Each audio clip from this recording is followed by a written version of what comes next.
5월 7일 금요일 은총의 숲 새벽 묵상을 시작하겠습니다. 오늘의 성경은 욥기 26장, 27장 말씀입니다. 누가 그 큰 우레소리를 헤아리겠느냐? 26장에는 빌닷이 한 말을 비꼬듯이 받아주는 욥의 말이 기록되어 있습니다. 빌닷은 욥에게 하나님의 권능을 내세우면서 모든 상황을 체념하고 받아들이라고 말을 했지요. 욥은 이렇게 대답합니다. 나를 그렇게까지 생각해 주니 고맙구나. 그런데 그런 말을 누가 들을 것이라 생각하느냐? 여기에서 욥의 말 가운데 주목할 말이 있습니다. 너는 누구에게서 영감을 받아 그런 말을 하느냐라고 하는 겁니다. 요한일서의 말씀이 생각이 납니다. 사랑하는 여러분, 어느 영이든지 다 믿지 말고 그 영들이 하나님에게서 났는가를 시험하여 보십시오. 거짓 예언자가 세상에 많이 나타났기 때문입니다. 욥이 볼 때에 친구들의 말은 하나님의 영감을 받아서 나온 말이 아닙니다. 하나님으로부터 영감을 받아서 누구를 가르친다는 것은 위험한 일이지요. 영감의 진정성은 그 열매를 통하여 가려집니다. 예수님도 그렇게 말씀하셨고 사도 바울 역시 성령의 체험은 열매를 통해 진실함이 가려진다고 했습니다. 한 가지 더, 26장에서 욥이 말하고 있는 것은 하나님이 다스리는 세계는 인가성과 합리성만으로 설명될 수 없다는 것입니다. 욥은 자신의 고백을 통하여 인간의 이성을 뛰어넘는 궁극적 신비를 말하고 있습니다. 그러므로 누가 하나님의 모든 일을 이해할 수 있겠느냐? 이제 27장에서 욥은 새 친구들과의 지루했던 논쟁에 대해 실질적으로 종지부를 찍습니다. 욥의 요점은 두 가지입니다. 자기는 죽기까지 자신의 결백을 굽히지 않겠다는 맹세와 자기를 괴롭히는 원수들은 대가를 치를 것이라고 말을 하지요.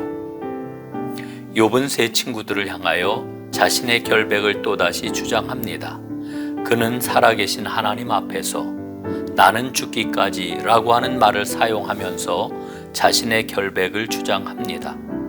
호흡과 숨결은 신체 기관인 코와 입술과 연결이 되어 있습니다.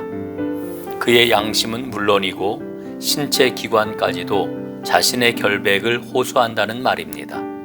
그는 하나님께서 자신이 정의로운데도 불구하고 공정한 판결을 받지 못하게 하신다고 한탄을 합니다. 그는 7절부터 10절까지의 말씀을 통하여서 신랄하게 원수들을 저주합니다. 욥의 저주와 독설에 깜짝 놀랄지도 모릅니다. 그런데 여기에서 원수들은 누구일까요? 물론 그를 악인 취급하는 친구들이라고 볼 수 있지만 그냥 자기 안에서 나오는 탄식으로 보는 것이 좀 더 자연스럽습니다. 욥은 11절 12절에서 직접적으로 친구들을 겨냥합니다. 걸핏하면 하나님의 권능과 지혜를 운운하면서 자기에게 설명해 보라고 하는데 얼마든지 설명할 수 있지만 안 하겠다는 겁니다. 그러면서 욥은 자신의 입으로 악인의 비참한 최후를 말합니다. 이렇게 말하는 것은 자신이 악인이 아니라는 강한 반증이기도 한 것이지요. 욥은 양심에 따라 맹세를 하고 있습니다. 양심은 하나님이 주신 선물입니다. 양심이 살아있으면 하나님의 음성을 들을 수 있습니다. 욥을 보십시오. 하나님께서 아시는 욥이 있습니다. 사탄이 아는 욥과 친구들이 아는 욥, 그리고 욥 자신의 양심이 아는 욥이 있습니다. 이 네 가지 욥 사이에 괴리가 큽니다. 욥기의 결론은 하나님과 욥 자신이 알고 있는 욥이 마침내 사탄과 친구들이 알고 있는 욥을 이기는 것입니다. 양심의 근원은 하나님이십니다. 내 양심이 하나님이 아시는 나와 일치되는지가 언제나 문제입니다.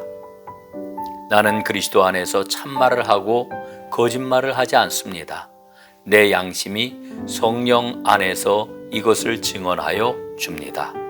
로마서 9장 1절 말씀.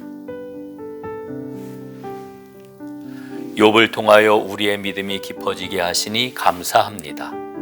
하나님의 절대 주권을 받아들여 마침내 하나님이 예비하신 선을 이루게 하옵소서. 아멘.